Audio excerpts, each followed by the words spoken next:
A very good morning to our honorable judges, headmaster, teachers, timekeeper, and all my fellow contestants. Today, I would like to tell you the story of Cinderella. Once upon a time, a girl named Cinderella lived with her stepmother and two stepsisters. Poor Cinderella had to work hard all day long so the other could rest. Cinderella, what a mess! Her two stepsisters laughed. One day, big news came to town. The king and queen were going to have a ball. It was time for the prince to find a bride. All of the young ladies in the land were invited to come. At Cinderella's house, she had to make two brand new gowns for her stepsisters. "Faster!" shouted one stepsister. "You call that a dress?" screamed the other. "Oh dear," said Cinderella. "When can I?" The stepmother marched into the room. "When can you what?" "Well," said the girl, when will I have time to make my own dress for the ball?" "Who said you were going to the ball?" yelled the stepmother. Soon, the time came for the stepmother and stepsisters to leave for the big party. Cinderella said aloud, "I wish I could go to the ball too." Then, poof, a fairy appeared. "You call?" said the fairy. "Who are you?" said Cinderella. "I'm your fairy godmother. I know your wish, and I have come to grant it." "Well, I want to go to the ball too." She looked down at her dirty clothes. "All of that is possible," said the fairy.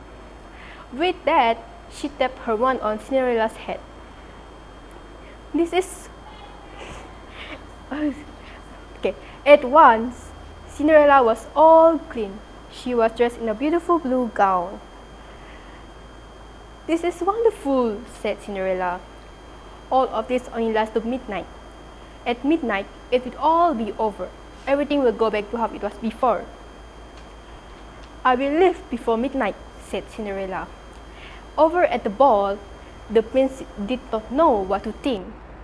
"Why do you look sad?" the queen said to her son. "Look around you. You could not ask for a finer maiden than this." "Look!" someone pointed to the front door. "Who is that lovely maiden stepping down the stairs?" "There is something about her," said the prince to himself. "I will ask her to dance." The prince was starstruck. He and Cinderella danced all night. The other maidens at the ball grew jealous. But all the prince could see was Cinderella. In fact, they danced for so long that Cinderella did not see the clock. "Dong," said the clock. Cinderella looked up. "Oh my," she cried out. "It is almost midnight." "Why does that matter?" said the prince. "I must go," said Cinderella. "Wait," called the prince. He picked up her glass slipper and rushed out the door. "I will find her. Then I will ask her to be my bride." From house to house went the prince. One young woman after another tried to fit her foot in the glass slipper. At last, the prince came to Cinderella's house.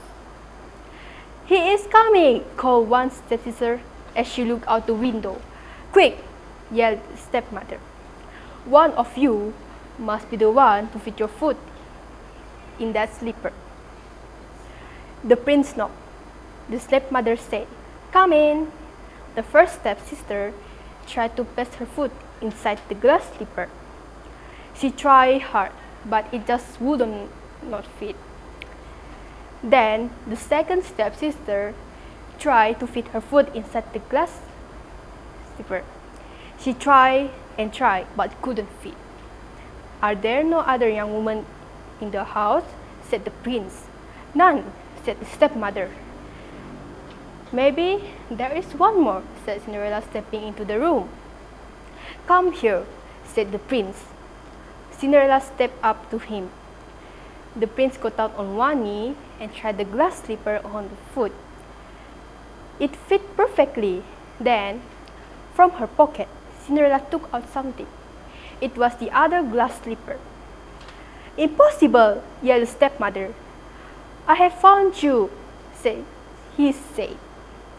And so, Cinderella and him were married, and they lived happily ever after. The moral value of the story is, kindness will be rewarded. Thank you.